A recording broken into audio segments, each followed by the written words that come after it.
একটি প্রশ্ন, নাভির নিচের লোম কাটলে কি গোসল করতেই হয়, গোসল ফরজ হয়? এর উত্তর হচ্ছে না। নাভির নিচের লোম কাটলে গোসল ফরজ নয়। গোসল ফরজের সুনির্দিষ্ট কিছু কারণ রয়েছে, সেই কারণগুলো পাওয়া গেলে গোসল ফরজ হয়। স্বাভাবিকভাবে তিনটি কারণ রয়েছে গোসল ফরজের। এক, ঘুমন্ত কিংবা জাগ্রত অবস্থায় শারীরিক উত্তেজনার সঙ্গে বীর্যপাত হওয়া।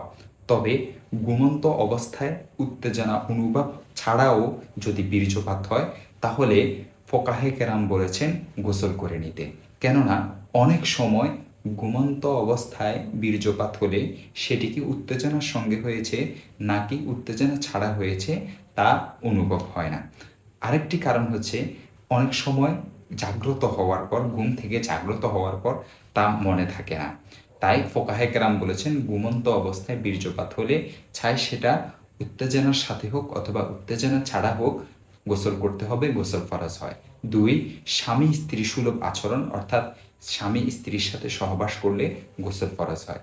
তিন, হায়েজ নেফাস থেকে মুক্ত হলে, মহিলারা হায়েজ নেফাসের সময় শেষ করলে তাদের উপর গোসল ফরজ হয়।